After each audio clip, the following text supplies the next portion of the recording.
चलो, तो graphical methods के अपने को कुछ न्यूमेरिकल्स भी देखने हैं। अब जो ग्राफिकल मेथड से जो न्यूमेरिकल्स है वो एक्चुअली में 3 टाइप्स के न्यूमेरिकल बनते हैं, जिसमें से मोस्टली टाइप्स को ग्राफ पेपर की ज़रूरत रहती है। तो आपको एग्ज़ाम में ग्राफ पेपर पर ही ये क्वेश्चन सॉल्व करने पड़ेंगे। और वैसे तो इजी क्वेश्चंस रहते हैं, सिर्फ इसमें जो पहला टाइप है वो है जिसमें आपको लीनियर इक्वेशन फॉर्म करनी पड़ेगी, जो गिवन डाटा रहेगा वहाँ से, और उसी के हिसाब से फिर आपको ग्राफ पेपर पे ग्राफ प्लॉट करना पड़ेगा। तो ये है आपका first type, formation of linear equation and plot the graphs. तो चलो, तो मैं एक क्वेश्चन ले रहा हूँ कि मेरे पास 3 बैट्स और 6 बॉल्स है जो 3900 की है, और उसके बाद मेरे दोस्त ने एक बैट और 2 बॉल्स लिए जिसकी प्राइस थी ₹1300। तो इसको अपने को लीनियर इक्वेशन फॉर्म करनी है और इसका ग्राफ प्लॉट करना है। तो चलो, तो पहले तो मैं एक बैट की कीमत मान लेता हूँ कि ₹X है, और वो एक बॉल की कीमत मान लेता हूँ ₹Y। Let 1 bat be of ₹X and 1 ball be of ₹Y। तो फर्स्ट केस में था 3 बैट्स और 6 बॉल्स, तो वो हो जाएगा 3x + 6y = 3900। And for second condition 1x + 2y = 1300। तो पॉइंट्स प्लॉट करना चाहूँगा, तो पहले अब ले रहा हूँ मैं, इसका टेबल बनाना पड़ेगा मुझे, तो इसलिए मैं पहले कॉलम में x लिख रहा हूँ और दूसरे कॉलम में y लिख रहा हूँ। अब फर्स्ट कॉलम में मैंने x y लिख लिया। अब सेकंड में अगर मैंने x को अगर 0 पुट करूँगा, मैं फर्स्ट इक्वेशन में अगर x अगर 0 डालूँगा तो y की वैल्यू आ जाएगी अपनी 650।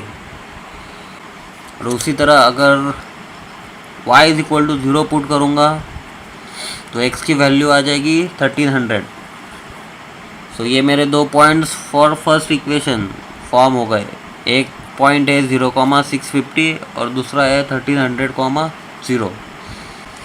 सेम टू सेम उसी तरह से मैं दूसरी इक्वेशन के लिए भी पॉइंट्स फाइंड आउट करूँगा। पहला अगर मैं y 0 डालूँगा तो x की वैल्यू मिल जाएगी मुझे 1300, और अगर x की वैल्यू मैं 0 पुट करता हूँ तो y की वैल्यू 650 मिल रही है। अब दोनों के पॉइंट सेम हो रहे हैं, इसलिए मैं एक पॉइंट फाइंड आउट कर लूँगा। अगर x में पुट करता हूँ 500, तो मुझे y मिल जाएगा एज अ 400। सो नाउ इसी पॉइंट से अब मैं ग्राफ प्लॉट करूँगा। आपको ये ग्राफ पेपर पे प्लॉट करना है। अगर अभी के लिए ग्राफ पेपर वाला आपके पास नहीं हो तो फिर जब भी लॉकडाउन ओपन होगा और ग्राफ पेपर आपको अवेलेबल हो जाएंगे, उस टाइम पे फिर इस ग्राफ्स की प्रैक्टिस कर लेना। और अगर अभी है आपके पास तो अच्छी बात है। चलो, तो पहले मैंने ग्राफ प्लॉट कर लिया, एक्स वाई एक्सिस निकाल लिए। जो हॉरिजॉन्टल लाइन है वो एक्स एक्सिस है और वर्टिकल लाइन है वो वाई एक्सिस है। अब मैं स्केल ले रहा हूँ on X and on Y. 1 centimetre = 325 rupees का मैंने स्केल ले लिया। तो अकॉर्डिंग टू इट मेरा एक्स एक्सिस पे पॉइंट्स हो जाएंगे। पहला पॉइंट 325 का, सेकंड 650 का, थर्ड 975 का और फोर्थ 1300 का। इसके हिसाब से वाई पे 325 का एक और 650 का सेकंड। सो यहाँ पे अब मेरे पास एक पॉइंट है 0,650 का, और सेकंड और दूसरा पॉइंट है 1300,0 का, जो फर्स्ट इक्वेशन के लिए थे। तो ये अब मैंने ये पॉइंट प्लॉट कर दिए और इनको अब मैं लाइन से ज्वाइन कर देता हूँ।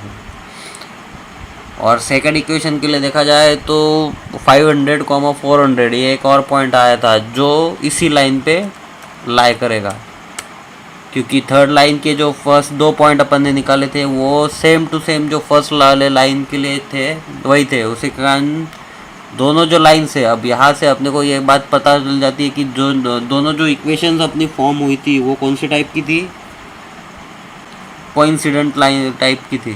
तो उसके कारण उनके नंबर ऑफ सॉल्यूशन जो रहेंगे वो इनफाइनाइटली मेनी रहेंगे, और वो इस कंडीशन में दोनों लाइंस के इक्वेशन जो रहेगी वो कैसी रहेगी, डिपेंडेंट रहेगी।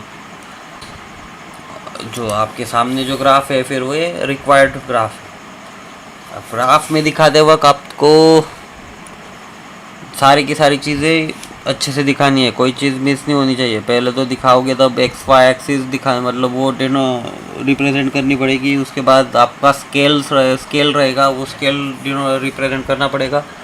और उसके साथ फिर स्केल के हिसाब से आपके पॉइंट्स रहेंगे 1 सेंटीमीटर पे, और उसी के हिसाब से फिर जो पॉइंट्स आपको इक्वेशन को दिखाने हैं वो रहेंगे, और उसी के हिसाब से फिर लाइन जॉइनिंग भी होगी।